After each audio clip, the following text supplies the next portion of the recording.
ચક્રમ તલ્પાય તપતિ તપનો વાતિવા સમિંદો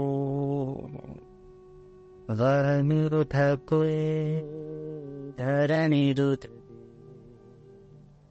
લંગતે નૈવ વેલા સોયં શ્રીમાન નિખિલ જગતા અંતરાત્માવતીર્ણો ધર્મં રક્ષાન દિશતુ કુશલં સ્વામિનારાયણો યા ગુણાતીતોક્ષરં બ્રહ્મ ભગવાન પુરુષોત્તમઃ જનો જાનન્નિદાન સત્યં મુચ્યતે ભવબંધના. ઓમ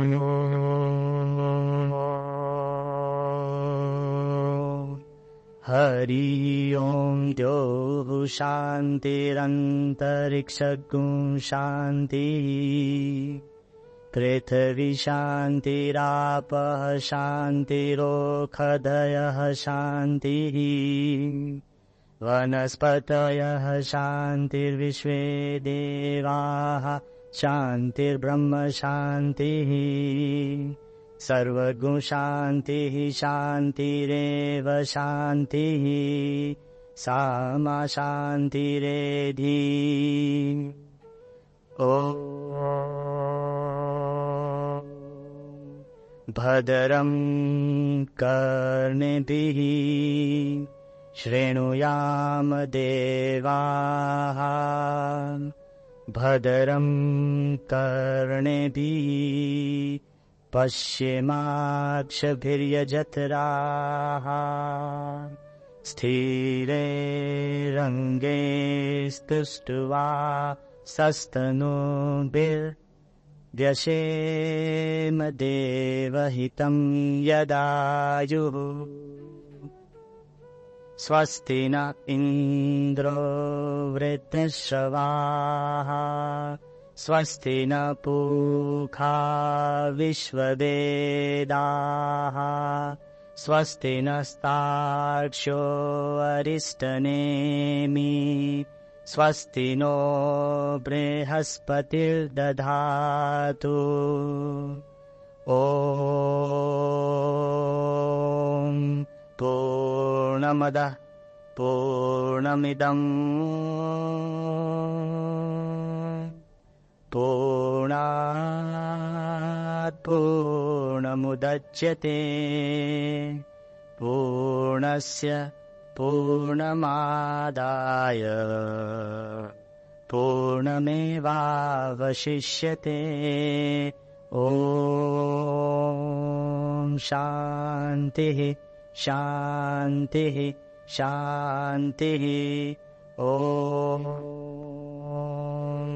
સહના ભવતુ સહનો ભુનક્તુ સહ વીર્યં કરવાવહે તેજસ્વિનાવધીતમસ્તુ મા વિદ્વિષાવહે. ઓમ શાંતિઃ શાંતિઃ શાંતિઃ.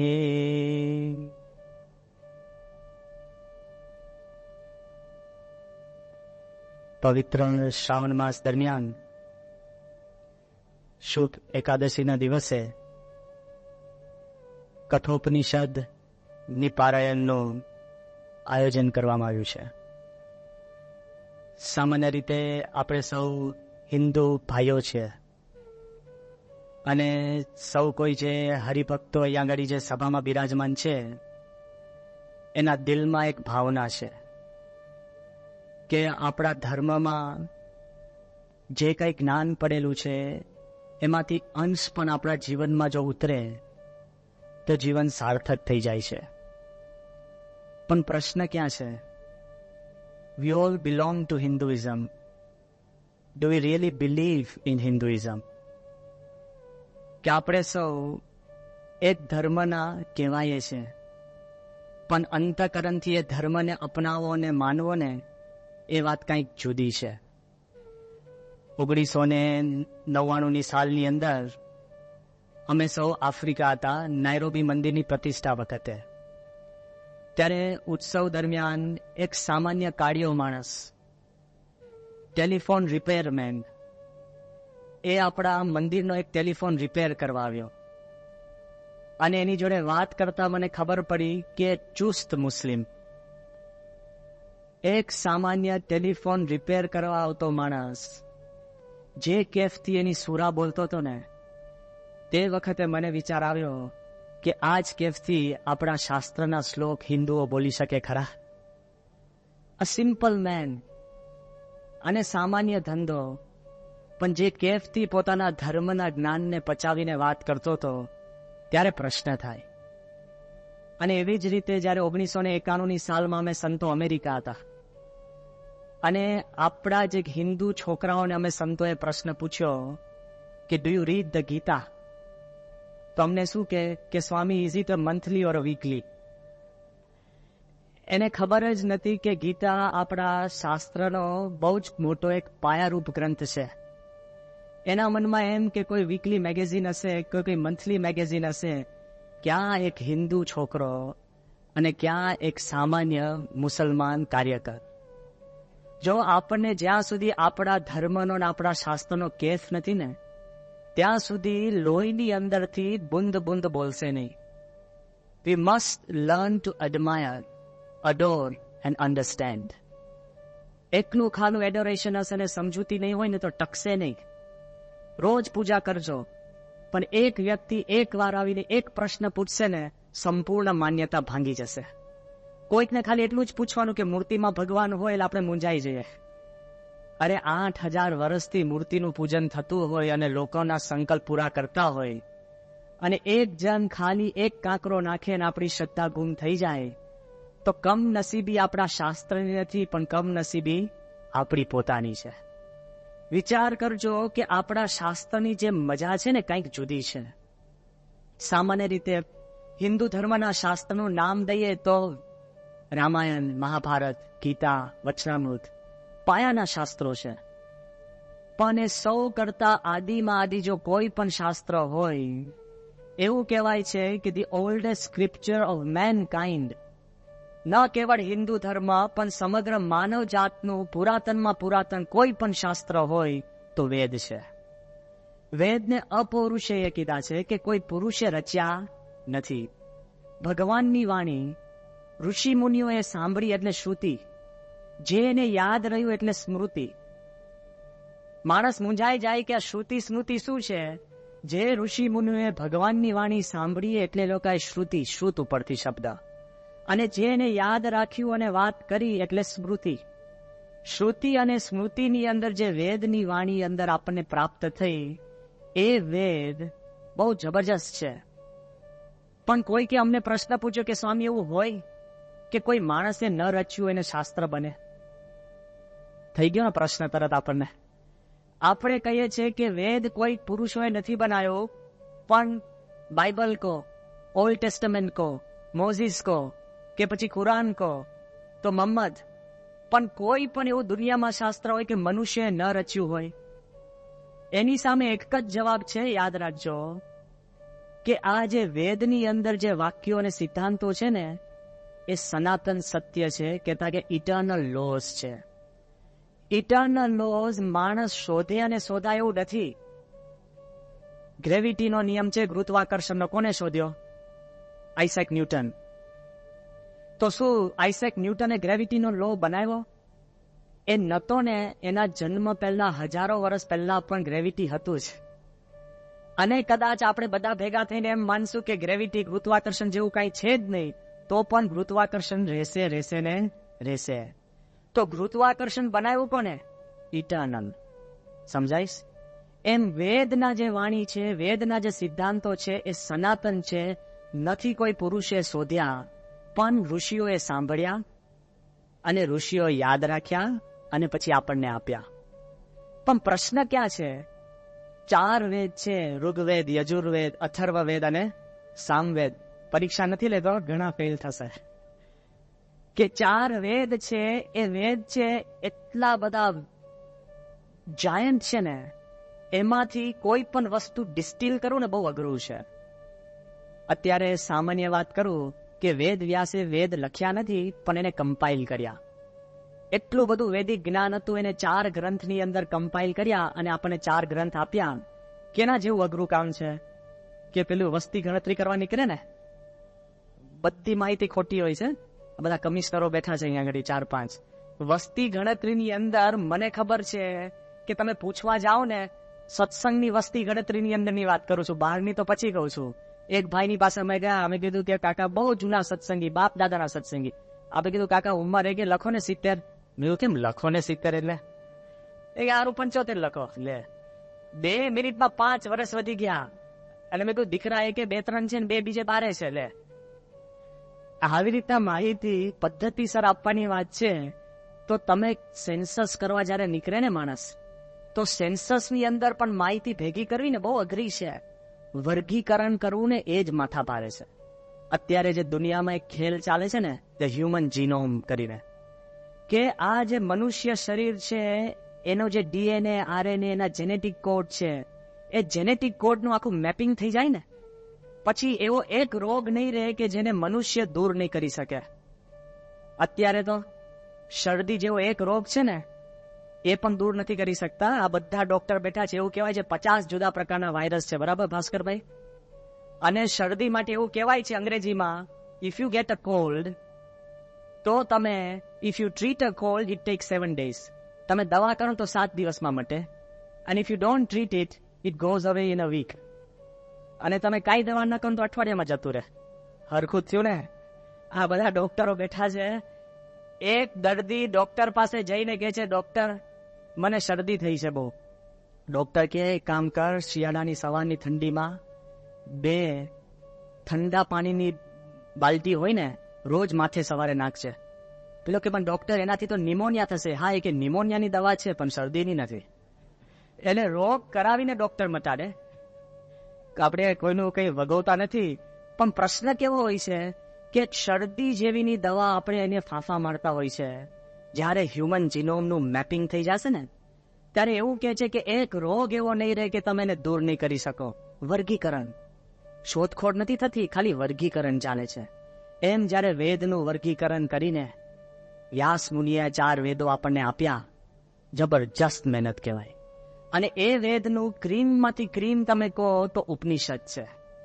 તમારે ઘાસ ઉગાડવાની જરૂર નથી, ગાય રાખવાની જરૂર નથી, અને ગાયને ઘાસ ખવડાવવાની જરૂર નથી, દૂધ કાઢવાની પણ જરૂર નથી, દૂધમાંથી માખણ કરવાની જરૂર નથી, માખણમાંથી ઘી કરવાની જરૂર નથી, ઘી દવા સાથે લઈને રોગ ટાળવાની જરૂર નથી. સીધું જ ઘી અને દવા ઉપનિષદ રૂપે આપણને તાત્કાલિક મળે છે. એવું અદ્ભુત ઉપનિષદ ગ્રંથ છે. અને એ ઉપનિષદની અંદર પણ આપણે બહુ ઝાઝી મહેનત નથી કરવી પડતી. આપની આગળ એક સત્ય વાત રજૂ કરું છું કે આ ઉપનિષદનું જ્યારે પારાયણ કરવાનું હતું ને, ત્યારે મારા મનમાં એક પ્રશ્ન થયો કે બીજા અન્ય ધર્મ અને અન્ય શાસ્ત્ર કરતા ઉપનિષદ વિશિષ્ટ કેમ છે? જેને પ્રયોગ કરવો હોય ને ઘરે જઈને પ્રયોગ કરજો, આ છૂટ છે. મેં પહેલું બાઇબલ લીધું. કોઈ ધર્મની ટીકા નથી અને કોઈ ધર્મની આપણે નિંદા કરતા નથી, પણ જ્યારે સરખામણી કરતા હોય ને ત્યારે વ્યવસ્થિત રીતે સરખામણી કરવી જોઈએ. પહેલું બાઇબલ લીધું અને બાઇબલનું પહેલું પાનું ખોલ્યું ને, ઘરે જઈને ખોલજો જેની પાસે હોય તો પહેલા જ પાનાની અંદર જો ભેદ ક્યાં છે, પહેલા જ પાનાની અંદર જેનેસિસ વર્સ 26, 27 and 28, એમાં ભગવાન કહે છે કે let us make man in are on image. ભગવાન એમ કહે છે કે આપણે મનુષ્યને આપણા પોતાના રૂપ પ્રમાણે બનાવીએ. પછી ભગવાન કહે છે મનુષ્યને, સાંભળજો, શબ્દશઃ બોલું છું, એન્ડ ગોડ કમાન્ડેડ મેન. ભગવાને માણસને બનાવીને એને આજ્ઞા કરી. શું આજ્ઞા? બી ફ્રૂટફુલ, ફળદ્રુપ થજે, ઇન્ક્રીઝ ઇન નંબર્સ. આ પોપ્યુલેશન એક્સપ્લોઝન ભારતનો પ્રોબ્લેમ નથી, ત્યાંથી આવ્યો છે.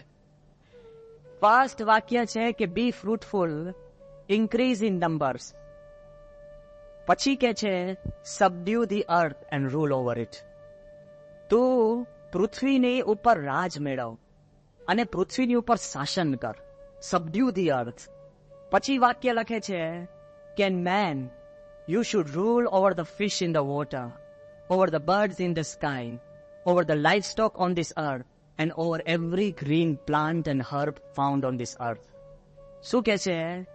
ભગવાન મનુષ્યને આજ્ઞા કરે છે કે તું શાસન કર અને માછલીની ઉપર ને પક્ષીની ઉપર ને વનસ્પતિની ઉપર ને દરેક પૃથ્વી ઉપર જે કાંઈ જીવે છે એના પર તું શાસન કર.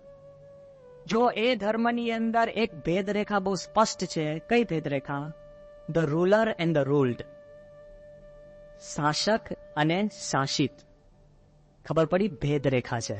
The ruler and the ruled. કદાચ પશ્ચિમી જગતની અંદર જે દબાણ કરવાની, અગ્રેશન કરવાની, કંટ્રોલ કરવાની, એકબીજાના ઉપર વસ્તુથી આમ જમાવટ કરવાની જે ભાવના છે ને, એનું મૂળભૂત આ લાગે છે, the ruler and the ruled. અને જ્યારે કુરાન લઈને પહેલું પાનું ખોલ્યું ને, પ્રથમ સૂરા અને બીજી સૂરાની હું વાત કરું છું, એમાં તે વખતે ભગવાનને પ્રાર્થના કરે છે કે હે દયાળુ પરમ કૃપાળુ ઈશ્વર, Oh, compassionate and all merciful God, the keeper of the judgment, કે એ ભગવાન તું ન્યાયાધીશ છે. પછી વાત કરજો શું લખે છે બીજી સૂરાની અંદર. એવું લખે છે કે God guide us. હે ભગવાન તમે અમને માર્ગદર્શન આપો. Those who fear you. જે તમારાથી બીને ચાલે છે એને માર્ગદર્શન આપજો. સાંભળજો જો. And those who do not fear you and defy the faith. જે તમારો ડર નથી રાખતો અને જે ઇસ્લામનો ઇનકાર કરે છે, seal their eyes, seal their ears, seal their hearts, for greater pain await them in another life. કે ભગવાન જે તમને સ્વીકારતો નથી, જે ઇસ્લામને સ્વીકારતો નથી, એના કાન સજી દો, એની આંખ થીજાવી દો, એના હૃદય પર પડ મૂકી દો, કારણ કે એના જીવનની અંદર વધારે જાજુ દુઃખ છે. આમાં કોઈ ખોટું નથી, પણ કહેવાનો તાત્પર્ય શું છે કે જેમ ક્રિશ્ચિયાનિટીની અંદર શાસક અને શાસિત બે વર્ગ છે, એમ ઇસ્લામની અંદર ખાલી બે જ વર્ગ છે. સારા નરસાનો પ્રશ્ન નથી. ઇસ્લામને માનનારા અને ઇસ્લામમાં નહીં માનનારા, બિલીવર્સ એન્ડ નોન બિલીવર્સ બે જ ભાગ છે. સમગ્ર દુનિયાને ડિવાઈડ કરે છે. અને આ બાજુ ઉપનિષદ ખોલજો, અને ઉપનિષદ ખોલશો અને જે પહેલી પ્રાર્થના મેં કરીને, ઓમ હરિ ઓમ દ્યૌ શાંતિરંતરિક્ષ ગું શાંતિ પૃથ્વી શાંતિરાપ વનસ્પતયઃ શાંતિર્વિશ્વે દેવાઃ બ્રહ્મ શાંતિ સર્વગુ શાંતિ. વિચાર કરજો, પહેલું ઉપનિષદની અંદર ને વેદની અંદર, યજુર્વેદની અંદર તમે ખોલશો ને તો પ્રાર્થના કે ભગવાન પહેલા આકાશમાં શાંતિ, પછી જળમાં શાંતિ, પૃથ્વી પર શાંતિ, પશુમાં શાંતિ, પક્ષીમાં શાંતિ, વનસ્પતિમાં શાંતિ, અને છેલ્લે પ્રભુ જો તારી પાસે શાંતિ વધી હોય તો મને શાંતિ આપજે. કેવો ભાવના છે કે આખા બ્રહ્માંડની અંદર શાંતિ થાય અને પછી મને શાંતિ આપો. સ્વાર્થી શાંતિ નથી, નિસ્વાર્થી શાંતિ છે. અને હકીકતની અંદર કોઈ કાળે શાંતિ છે ને, બીજી બધી જગ્યાએ શાંતિ નહીં હોય ને ત્યાં સુધી શાંતિ નથી આવતી. એ રીત છે દુનિયામાંથી જુદા થવા માટે.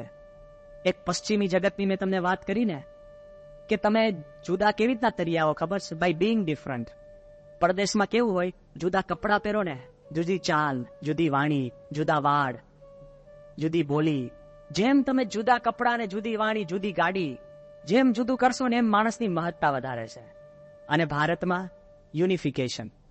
પહેલો ઈશાવાસ્યમિદમ સર્વમ યત કિંચ જગત્યામ જગત તેન ત્યક્તેન ભુંજીતાહ મા ગ્રધઃ કસ્ય સ્વિત્તનમ.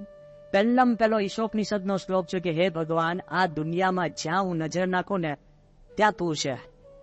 મનુષ્યમાં જે ભગવાન છે, પશુમાં છે, પંખીમાં છે, વનસ્પતિમાં છે, કોઈ જુદાપો નથી. યુનિફિકેશનથી આપણી વિશિષ્ટતા છે, જુદા પડવાથી વિશિષ્ટતા નથી. એ આપણા શાસ્ત્રની એક અદ્ભુત વાત છે. એ વાત જ્યારે આ અંતરમાં ખબર પડે ત્યારે આપણને ખ્યાલ આવે છે કે એની વિશિષ્ટ વાત કંઈક જુદી છે. અને હકીકતમાં એવું છે, જો આપણે આજુબાજુની ચિંતા નહીં કરીએ ને તો માણસના જીવમાં પ્રગતિ નથી થતી. સમાંતર પ્રગતિ થાય તો શાંતિ આવે છે. એક ખેડૂત હતો અને દર વખતે દુનિયાની અંદર જ્યારે કોમ્પિટિશન થાય ને બિયારણની, તો દર વખતે એના ખેતરની અંદર જે પાક થાય ને એ બિયારણ નંબર 1 આવે. 10 વર્ષથી ફર્સ્ટ એનું જ બિયારણ આવે, 10 વર્ષથી. અને આજુબાજુ ખેતર કરતા પણ એનું બિયારણ પરફેક્ટ ને સારામાં સારું. જ્યારે એને સિક્રેટ પૂછીને રહસ્ય કે ભાઈ તારું બિયારણ 10 વર્ષથી સારામાં સારું કેમ આવે છે, તેને શું કીધું ખબર છે? કે મારું જે બિયારણ હોય ને એ હું આજુબાજુ દરેક ખેતરવાળાને મફત આપું છું નાખવા, કે એની ઉપર મધમાખી બેસીને પછી મારા ખેતર પર આવે તો એ બિયારણ ભેગું લઈને મારા ખેતરમાં આવે ને તો મારું ખેતર સારું થાય, એટલે બિયારણ સારું આવે છે. ચારેય બાજુ સારું કરશો ને તો તમારું સારું થશે. પેલો કે સ્વામી ડ્રિંક એન્ડ ડ્રાઈવ, હું તો દારૂ નથી પીતો એટલે મારે વાંધો નથી, પણ સામે વાળો પીન ચલાવતો હોય તો આ દુનિયામાં બધા ન પીવે ને ચલાવે ને તો સેફ છે.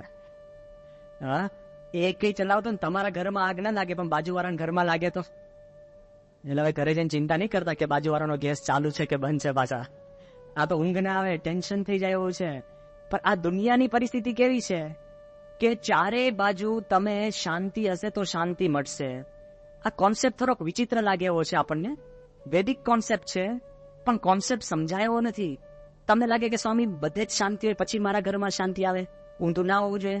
મારા ઘરમાં શાંતિ હોય પછી બીજે શાંતિ જાય, વાઇસ વર્સા છે. બધું જ છે ને પેરેલલ ચાલતું હોય. પેલો કે હું જમું અને વધુ સરખો જ હોય, તું જમે છે ને વધે જ છે.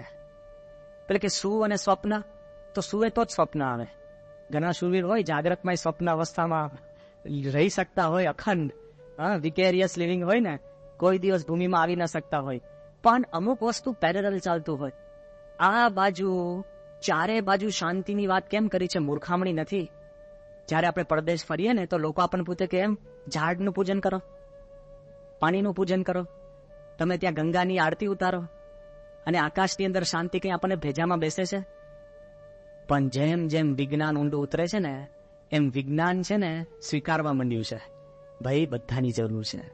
પહેલા આપણા મનમાં એમ હતું કે મારે ત્યાં વાદળું આવે તો મારા ઘર ઉપર વાદળું આવીને વરસે ને એ મારી કરામત છે. એવું નથી. અત્યારે ઇકોલોજીકલ સાયન્સ આપણને એવું કહે છે કે એમેઝોન જંગલની અંદર લોકો ઝાડ કાપી નાખે છે ને તો આખી દુનિયાના વરસાદના વાતાવરણમાં ભેદભાવ થઈ જાય છે. હવે સમજાય છે. હમણાં એમેઝોન વાળા ખરા ને, બ્રાઝિલ વાળાએ અમેરિકા વાળાને ચેલેન્જ આપી. શું ચેલેન્જ આપી? બ્લેકમેલિંગ, કે જો તમે અમને લોન નહીં આપો ને તો અમે અમારા જંગલના ઝાડ કાપી નાખશો. આખી દુનિયા ધંધે લાગી જાય ને ભાઈ સાહેબ રહેવા દો, ઝાડ રાખો. આખું દુનિયાને બ્લેકમેલ કરી શકે એવી પરિસ્થિતિ સર્જાય છે. કેમ? Ecological connectivity. હવે દુનિયા જતી રહી છે. તમને એમ લાગે કે મારા ઘરની અંદર લોક મારીને હું શાંતિથી સુઈ જાઉં ને એક ગુફાની અંદર રહીને મારું જીવન ગાળું, finished, impossible. The world is connected. તમને લાગે કે હું રહી શકું છું, એમ રહી નથી શકાતું. કેટલું બધું કનેક્શન છે ખબર છે? હમણાં ચાઇનાની અંદર એ લોકો એક્સપેરિમેન્ટ કર્યો. કયો એક્સપેરિમેન્ટ? કે ચાઇનાની અંદર એ લોકો ચોખા ઉગાડે, ચોખાના ખેતર અને ખેતરો, huge giant communes and farms of wheat, આપણે રાઈસ, અને એટલી બધી પેડી ફિલ્ડ્સ હતી. એમાં જે બાઈઓ, ચાઇનીઝ બાઈઓ એ જે કામ કરવા જાય ને તો એ ખેતરોની અંદર છે ને કરોડિયા બહુ હતા, સ્પાઈડર્સ. કરોડિયાથી સામાન્ય રીતે છે ને સ્ત્રીને બીક લાગે જ, પુરુષને બીક લાગે પણ સ્ત્રીને સામાન્ય બીક લાગે જ. એટલે આ બધી જે ખેતરોમાં બાઈ જાય ને એ બધી પાછી આવી જાય એ કે બહુ કરોડિયા છે. ચાઇનીઝ ગવર્મેન્ટે વિચાર કર્યો કે આપણે કાંઈક ઇલાજ કરીએ અને આ ખેતરોમાંથી બધા કરોડિયા નાશ કરીએ. Let us destroy the spiders. અને એ લોકોએ પ્રયોગ કરીને બધા જ સ્પાઈડર્સને મારી નાખ્યા. પછી શું થયું ખબર છે? તે વર્ષે જરા પણ ચોખાનો પાક પાક્યો નહીં. કેમ? કારણ કે નાની એવી જીવાત હતી ને એ ચોખામાં ચડી ગઈને સમગ્ર ચોખાના પાકને ખલાસ કરી નાખ્યો. આ કરોડિયા હતા ને જીવાતને ખાઈ જતા હતા જેથી ચોખા પાકતા હતા. પછી મૂંઝાયા. એવું કહેવાય છે આખા ચાઇના દેશની અંદર સ્પાઈડર ફાર્મ્સ કર્યા, કરોડિયાની ખેતી કરવી પડી. અને એક એક કરોડિયા લઈને ખેતરમાં પાછા નાખ્યા તો 3 વર્ષે વઘાર બેઠો અને ફરીવાર ચોખા પાક્યા. એટલે કુદરત જોડે છેડછાડ કરતા નહીં, જેમ છે એમ સારું છે. જો ઇકોલોજીકલ બેલેન્સ તમે જરાક બદલો ને તો શાંતિ નથી રહેતી. સામાન્ય બેલેન્સની વાત કરું છું. આપણા શાસ્ત્રમાં એમ વાત કરી કે આકાશમાં શાંતિ રહે. હે ભગવાન, હે પ્રભુ, વાયુમાં શાંતિ રહે. હવે એર પોલ્યુશનનો બધા અનુભવ છે ને અમદાવાદમાં. આ તો મિલો બંધ થઈ ગઈ. હા, હું રોજ મંદિરે ઉભો થઈને 28 મિલના ભૂંગળા ગણતો. નવા મેં સાધુ થયા ને 81 સાલની અંદર, મેં મરી ગયા હતા. 28 ભૂંગળા. અને કોઈકે અમને કીધું હતું કે અમદાવાદમાં ખાલી તમે શ્વાસ લો ને તો રોજનું 1.5 પેકેટ સિગરેટ પીએ છે આદેશ હતા. હા, તો પીવામાં શું વાંધો છે? કેમ એવું ના, એવું પીવાય નહીં. વધારે શા માટે નાખવું? આપણે આપણા મનમાં એમ થાય રોજ 1.5 પેકેટ સિગરેટ પીએ છીએ, એટલું પોલ્યુશન છે, પણ એ ખબર નથી પડતી અસર કરે છે. બર્મિંગહામની અંદર અમે જ્યારે ઇંગ્લેન્ડમાં ભણતા હતા, બર્મિંગહામમાં એક છે ને સ્પેગેટી જંકશન છે. એક પુલની ઉપર બીજો પુલ, બીજા ઉપર ત્રીજો, ચોથો, પાંચમો, એ રીતે લગભગ 17 થી 18 પુલો એકબીજા પર ત્યાં આમ જાય છે. અને ત્યાં જે ગાડીઓ ફરતી હોય ને, એ ગાડીઓમાંથી લેડ મોનોક્સાઇડ પોઈઝન નીકળે બારે. તો લેડ મોનોક્સાઇડ પોઈઝન જે ગાડીના ફ્યુઝમાંથી નીકળે, ત્યાં તો છે ને અનલેડેડ પેટ્રોલ હોય છે, તો પણ આપણે તો રિક્ષાવાળા કેરોસીન જ નાખતા હોય છે. હા, અને ગમે તેલો રૂમાલ નાખો, ફેફસા અંદર જોજો, મહેરબાની કરીને એક્સરે નહીં પડાવતા, બેભાન થઈ જશો. બધાના ફેફસામાં કાંઈક ને કાંઈક અંદર સડો હશે જ, કોમન છે. તો લેડ મોનોક્સાઇડ ત્યાં આગળ એ એરિયામાં એટલો નીકળતો, તો ઇંગ્લેન્ડમાં તો બધા નાના નાના ઊંડા ઉતરે ને માણસો. ખબર પડી તે એ સ્પગેટી જંકશન અગાડી એક સ્કૂલ છે, એ સ્કૂલમાં છોકરાઓની બુદ્ધિ મંદ થવા માંડી અને એના ઓ લેવલ્સની અંદર માર્ક્સ ઓછા આપવા માંડ્યા. અને જ્યારે આ લોકોએ રિસર્ચ કરી ત્યારે ખબર પડી આ લેડ મોનોક્સાઇડના પોઈઝનથી માણસની બુદ્ધિ મંદ થાય છે, એટલે માર્ક્સ ઓછા આપે છે. એ સ્કૂલમાં બધા છોકરાઓને પાસ કરી દીધા. કેમ? ચિંતાથી માણસને કે પ્રદૂષણવાળી હવા લઈને માણસને અંદર અશાંતિ થાય છે. ત્યો શાંતિ, ઉપર શાંતિ હોવી જોઈએ તો અહીંયા શાંતિ થાય છે. અને પછી કે છે કે આપહ શાંતિ, પાણીની અંદર પણ શાંતિ હોય. પાણીમાં શાંતિ એટલે હવે કેવું, બારે ફરવા જાવ તો આપણે બિસ્લેરી શોધીએ જ કે નહીં? હા, 6 વર્ષ પહેલા એવું હતું, કોઈના ઘડાનું પાણી પીતા હતા કે નહીં? અરે આપણે ત્યાં આગળ જઈને રેલવે સ્ટેશન ઉપર પણ જે પેલો નળ હોય ને, કોઈ નળમાંથી પાણી પીએ છે? કેમ? બિસ્લેરી. પછી યસ, નાના નાના પાઉચીસ. માણસના મનમાં એમ સેટ થઈ ગયું કે આપણે છે ને શુદ્ધ પાણી પીવું જોઈએ. અત્યારે તો એવું કહેવાય છે, 2000ની સાલનો મેં એક રિપોર્ટ વાંચ્યો હતો ટાઈમ મેગેઝિનની અંદર, કે દુનિયાના જે આ તત્વો છે ને એની શું સ્થિતિ છે એનો રિપોર્ટ આપ્યો હતો. એવું એ લોકોએ સ્ટેટમેન્ટ આપ્યું છે કે હવેના 10 વર્ષની અંદર નેક્સ્ટ વર્લ્ડ વોર જો થશે ને, તો it will be fat because of water. Oil નહીં, પાણીની માટે યુદ્ધ શરૂ થશે, કારણ કે શુદ્ધ પાણી મેળવવું બહુ અઘરું છે. હમણાં તો અહીંયા આગળ પેલી રાસકા વિહાર અને ત્યાં આગળ મોટી મોટી પાઇપલાઇન નાખી, પણ રાજકોટની પરિસ્થિતિ મને ખબર છે, હું તે જ વખત ત્યાં હતો. બધા MLA હોય ને, પોતાના વોર્ડનું સારું રાખવા માટે ત્યાં આગળ છે ને વધારે કલાક પાણી આપી દે. તો પેલો આવીને છે ને પેલો બળજબરીથી એની વાલ્વ બંધ કરે, તો પેલો પાઇપમાં કાણું પાડે. ઊંટની ડોક જેવું છે. યોગીજીમાં દ્રષ્ટાંત આપતા ને કે એક ઊંટ હતું, અને ભગવાન એના પર રાજી થયા, ઊંટ ઉપર રાજી થયા. અને ઊંટને કીધું તારે માંગવું એ માંગ. તો ઊંટ કે ભગવાન બહુ રાજી થયા હો ને, તો મારે ક્યાં ઊભા થવું ને અહીંયા જમવા જાઉં, મને છે ને 6 કિલોમીટર લાંબી ડોક આપી દો. એટલે ફરી ફરીને જેટલા 6 કિલોમીટરના રેડિયસની જે વસ્તુ હોય અહીંયા બેઠું બેઠું ખાઈ શકો, જિંદગી પાર પડી જાય ને. પણ એની જોડે પ્રશ્નો અનંત આવ્યા. શું 6 કિલોમીટર લાંબી ડોક હોય એટલે વચમાં એને શિયાળિયા બચકા ભરી જાય? ખબર પડે? હા, શિયાળીઓ બચકા ભરી જાય, કૂતરા બચકા ભરી જાય, સામાન્ય કાગડો બેઠા 2 વાર કોચે, અને હજુ ઊંટને ખબર પડે ને આખી ડોક કપાઈ ગઈ, મરી ગયો. એમ આ પાઇપલાઇન છે ને ઊંટની ડોક જેવી છે, સમજી ગયા? હા, ભલા અંદરથી કાણું નાખીને પાણી લઈ જાય. જો શુદ્ધ પાણી માટે કેટલા પ્રશ્ન. અને તમને જો એક આંકડો આપું ને તો ગભરાઈ જશો. એવું કહેવાય છે કે દુનિયાનું 100% જે શુદ્ધ પાણીનો જે જથ્થો છે ને, એમાંથી 96% પાણીનો જથ્થો છે ને ઉત્તર ધ્રુવ અને દક્ષિણ ધ્રુવમાં છે. નોર્થ પોલ અને સાઉથ પોલની અંદર 96% ઓફ ફ્રેશ વોટર છે. 4% બચ્યું. એ 4%માંથી 2% છે ને કેનેડામાં છે. અને આપણે બધા જે આંટા મારીએ છીએ, સુખ માણીએ છીએ ને, એ 2%માં મારીએ છીએ. એ 2% જો હલ્યું તો શું થાય? હા, વિચાર કરજો. એટલે આપણા ઋષિ મુનિએ કીધું કે ભગવાન પાણીમાં પણ શાંતિ આપજો, શાંતિ ભવતું, અને આકાશમાં પણ શાંતિ આપજો. અને પૃથ્વીનો તો બધાનો અનુભવ છે જ ને. પૈસા પૃથ્વીમાં શાંતિ આપજો, કાંઈ થવા નહીં દેતા. સાક્ષી છે આપણને. જરાક પૃથ્વી ડોલીને, હા, કોઈ પૂછવા નથી કે શેષનાગ ડોલ્યો કે શું ડોલ્યું, પતી ગયું આપણે. હા, કોઈ કાળે આપણે વિચારતા હતા કોઈ પણ ઘર લેવા જતા તો પેલા શું પૂછે ખબર છે? ફ્લોર એરિયા કેટલો, સુપર સ્ટ્રક્ચર કેટલું, અને હવે ફાઉન્ડેશન કેવું છે ભાઈ. આખી આપણી ફિલોસોફી બદલાઈ ગઈ. એક જ આંચકાની અંદર ફિલોસોફી બદલાઈ ગઈ. ભાઈ ફાઉન્ડેશન કેવું છે? તિરાડ છે, આજુબાજુ કેવી જમીન કેવી છે, બધા છે ને સ્ટ્રક્ચરલ એન્જિનિયર અને જીઓલોજીસ્ટ થઈ ગયા છે. એક ભગવાને આમ જરાક આપણને હલાવી નાખ્યું ને, ક્યાંથી ક્યાં. હવે તમારી વાત તો જોવા દો. હું ભુજમાં ગયો તો ત્યાં, અને આશ્વાસન આપવા, અને પહેલે જ દિવસે 26મી જાન્યુઆરી ત્યાં પહોંચ્યા, અને 27મી સાંજે બધાને ભેગા કરીને અમે ઉપદેશ આપ્યો તો બહુ ચિંતા કરવા જેવી નથી. અને આ તો ભૂકંપ કહેવાય, આફ્ટર શોક આવશે, બધું પાણી પાંચીને ગયા હોય ને, લાઇબ્રેરીમાં ઘોડો શીખીને ગયા હોય ને, એવું ચિંતા નહીં કરવાની, આમ તેમ. અને ત્યાં જડીને જેમ બેઠા અને બધાને સમજાતું કે ભાઈ જોજો કે આમાં તો ભૂકંપ આવશે નહીં, આવશે તો થોડોક આવશે, બહુ ધમાલ થશે નહીં.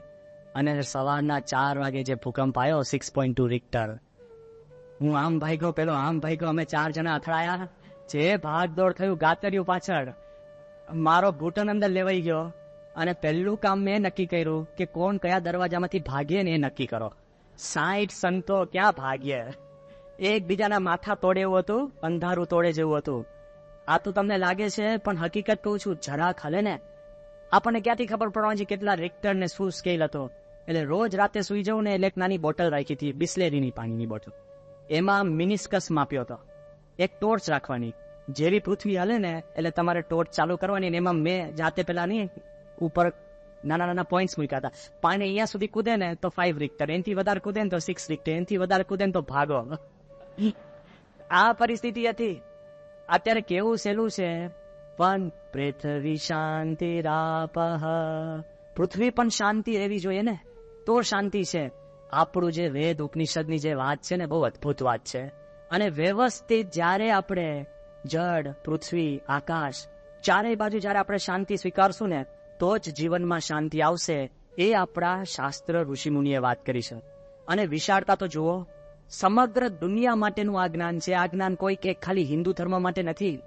એમર્સન નામનો અમેરિકાનો બહુ જ મોટો લેખક થઈ ગયો. એ એમર્સને જ્યારે પહેલી વાર વેદ ઉપનિષદ હાથમાં લીધા ને, એવું કહેવાય છે કે એમર્સનના કાવ્યોને, એમર્સનના લેખોને, એમર્સનની પુસ્તકો વાંચીને અમેરિકા ફિદા થઈ ગયેલું. અને એ એમર્સન જ્યારે ઉપનિષદ અને વેદ સ્પર્શે છે ને, ત્યારે શું લખે છે સાંભળજો. In the great books of India, ભારતની અદ્ભુત જે પુસ્તકો, in the great books of India an empire spoke to us. Nothing small or unworthy, but large, serene and consistent. The voice of an old intelligence, which in another age and climate had pondered and disposed of the questions that exercise us. એમર્સને લખ્યું કે જે ભારતની અદ્ભુત પુસ્તકોની અંદર એક જબરજસ્ત સામ્રાજ્ય આપણી જોડે વાત કરી રહ્યું હતું.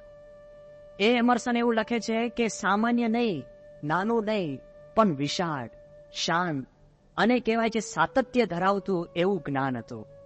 એવો અવાજ કે પુરાતન જબરજસ્ત મેધાવી કોઈક અવાજ હોય એ અવાજ વાત કરી રહ્યો છે. અને કેવું કે એ વખતના સમયમાં આપણને જે પ્રશ્ન અત્યારે નડે છે ને, એ બધા પ્રશ્નનો નિકાલ કરીને બેઠેલું એ આ ઉપનિષદ. અત્યારે જે આપણને પ્રશ્ન નડે છે એ બધા પ્રશ્નને નિકાલ કરી શકે એવું ઉપનિષદ જબરજસ્ત કહેવાય. શોપનહાવર, જર્મન બહુ જ મોટો ફિલોસોફર, ભગવાનમાં નતો માનતો, નાસ્તિક. એક વાર જયારે શોપનહાવર મરવા પડ્યો ને, ત્યારે ઓ ગોડ બૂમાબૂમ કરવા લાગ્યો. ત્યારે લોકોએ કીધું કે but sir, in your philosophy there is no god. શોપનહાવરને કહે છે કે તારા તત્વજ્ઞાનની અંદર ભગવાન જ ક્યાં છે? તાર શોપનહાવર શું કહે છે ખબર છે? કે in suffering philosophy is not complete without god. એ કે જ્યારે દુઃખ આવે ને, આપણે કેમ રેલો આવે ને, ત્યારે એ ભગવાન થઈ જ જાય. કોઈ પણ એક કે ગમે તેવો આટલો મોટો માણસ હતો ત્યારે આમ ભગવાન આમ પોકારી જ જવાય, ઉપર જોઈ જ લેવાય છે, ગમે તેવો માણસ હોય. મેં જોયું બધા કે ને કે આ ભૂકંપ પછી લોકો નાસ્તિક થઈ ગયા. મેં કહ્યું ભાઈ, ભૂકંપ પછી લોકો આસ્તિક થઈ ગયા. જરાક દુઃખ આવે ને બધા ઉપર જોવા માંડે, કોણ બચાવે, કોણ રક્ષા કરે. આ બાજુ શોપનહાવર કેવો હતો ખબર છે માણસ? રોજ એક બગીચામાં જાય અને રોજ બગીચાને બંધ કરવાનો સમય થાય ને પછી કલાક 2 કલાક રોકાય. એટલે જર્મનીમાં તો બધું ટાઈમ ટુ ટાઈમ ચાલે. જર્મન પાછા ખબર છે ને, એક સીધી લીટીની જ માણસો બધા, અને વચમાં જે આવે ખસી જાય. આમ સ્ટેક જે હિટલર એને શીખવાયું ને એમ જ જાય. એટલા પરફેક્ટ માણસો. હવે એ જર્મનીની અંદર શોપનહોવર 2 કલાક વધારે બગીચામાં ઉભો રહે, અને પેલા બગીચાના માળીએ કીધું કે ભાઈ કે હુ આર યુ, તું કોણ છે? તો શોપનહોવર શું કે ખબર? Since the last 20 years I am asking myself who am I. છેલ્લા 20 વર્ષથી હું જ શોધી રહ્યો છું કે હું કોણ છું. લે, કેવો તત્વજ્ઞાની હશે.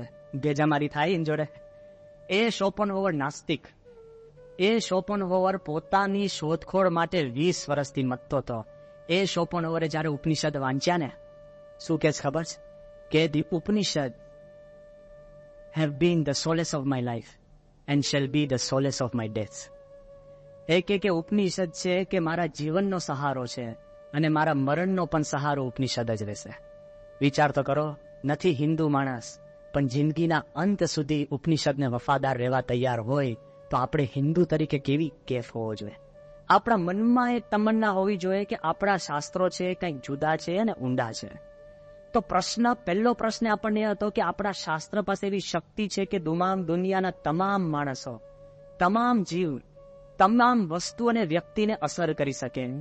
શા માટે ખબર છે? કે દુનિયાનો મૂળભૂત પ્રશ્ન છે ને, એનો જવાબ ઉપનિષદમાં છે. મૂળભૂત પ્રશ્ન કયો છે ખબર છે?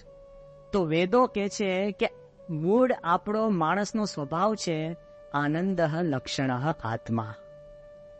કે મૂળભૂત માણસનો સ્વભાવ છે આનંદ. અને આપણે શું માનીને બેઠા છે? દુઃખ. આપણે એમ જ માનીએ કે અમારા જો દુઃખી કોઈ છે જ નહીં. હકીકતમાં કેવું છે ખબર? માણસને 5 દુઃખ હોય ને એને 50 જેવા લાગે, અને 50 સુખ હોય ને તો 5 જેવા લાગે. કોઈ કાઢે છે ને આપણને સુખ હોય જ નહીં. Nobody satisfied with his lot. પોતાનો દીકરો જોવે ને ઘરમાં હોય ત્યારે વાંધો ના આવે, પણ બહાર જાય ને ત્યારે લાગે બીજાના હારા છે. હા, સતત તમે જોજો, પોતે જયારે મિરર સામે જોતા હોય તો પોતાનું રૂપ આમ સારું લાગે, ભલે નાક વાંકું હોય ને કાન વાંકો હોય ને મોટો ખીલ હોય ને આંખ થોડીક ત્રાસી હોય, લેકિન આમ તો આમ સાઈડમાંથી સારી લાગે છે. કોઈ દિવસ પોતાનો પ્રશ્ન ના હોય, પણ જયારે બહાર જાય ને ત્યારે લાગે કે હારું કંઈ ઠીક નથી. Nobody is satisfied. મૂળભૂત આપણો જે શાસ્ત્રનો જે પ્રશ્ન છે કે માણસને આનંદ, ઉપનિષદ શું કે છે ખબર છે? કે માણસની મૂળભૂત બર્થ રાઇટ છે આનંદ, જન્મજાત હક છે. આપણે અત્યારે માનવ હકના દેશમાં રહીએ છીએ ને. હા, અત્યારે કઈ પણ વસ્તુ કે માનવ હક, અમારા હક શું, તરત જ હક શરૂ થઈ ગયા આપણે. તો આપણા શાસ્ત્રો શું કે છે ઉપનિષદ? કે જો એકમાત્ર માણસનો હક હોય ને કયો છે? આનંદ પામવાનો. અને આપણે અખંડ દુઃખી. કાંઈ પણ વસ્તુ હોય ને, આપણે સામાન્ય ગાડી લીધી હોય ને, રસ્તામાં કોઈક બીજો સારી ગાડી લઈને જાય ને તો આમ દુઃખ. પ્રમુખ સ્વામી દ્રષ્ટાંત આપે છે કે ભગવાન આપણને સંપૂર્ણ સુખ આપવા તૈયાર હોય ને તોય તમે દુઃખ સિવાય માંગી નથી શકતા. એક ભક્ત હતો, શિવની પૂજા કરીને એટલા બધા શિવ ભગવાનને રાજી કર્યા, ને શિવ છે ને જલ્દી રાજી થઈ જાય. આશુતોષ જેટલા જલ્દી કુરાજી થઈ જાય એટલા જ જલ્દી રાજી થઈ જાય. એટલે શિવજીને બહુ તપ કરીને એને રાજી કર્યા ને પછી શિવજી કે તું માંગ, તારે જે જોઈતું હોય તને આપીશ. એ કે એમ જે જોઈતું હોય આપી? એ કે તારે જે જોઈતું હોય તને આપીશ. તે કે સાહેબ એક કામ કરો. કે શું?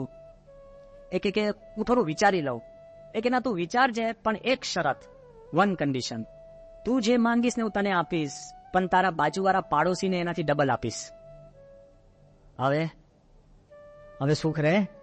હા, એને નક્કી કર્યું કે મારું ફ્રીજ માંગીશ તો બાજુવાળા પાસે 2 આવી જશે, ઘર માંગીશ તો બાજુવાળા 2 બંગલા, અરે ગાડી માંગીશ તો પેલા પાસે 2. કેટલું ટેન્શન થઈ ગયું. ભગવાન એને કે છે તું માંગ, તારે જે માંગવું હોય. અને એની પત્નીને કહેવા જાય છે કે હું આજુબાજુ જોઈ આવું શું માંગવું, પણ તું ઉતાવળી થઈને માંગીશ નહીં. અને બાઈનો સ્વભાવ કેવો છે? એક્ઝેક્ટ ઓપોઝિટ, ઉતાવળી જ. હા, હજુ તમે કોઈ પહેલા કામ થઈ ગયું હોય ફટાફટ. એટલે હજુ તેને બાઈને કહીને બાજુમાં કંઈક ફરવા નીકળ્યો, અને જયારે ઘરે આવ્યો ને 3 વાર એને માંગવાના હતા. ઘરે આવ્યો તેને જોયું એની ઝૂંપડીને બદલે એક બંગલો હતો, પણ બાજુમાં 2. ઘરની અંદર આવ્યો તો એક ગાડી પડી, તે બાજુમાં 2. ઘરમાં સોફા સેટ, આ તે બધું જ એને બાજુમાં બારીમાંથી જોયું ને કે બધું બાજુમાં ડબલ. એને શિવજીને કીધું, હે ભગવાન, મારો 1 વાર બાકી છે. ભગવાન કે હા.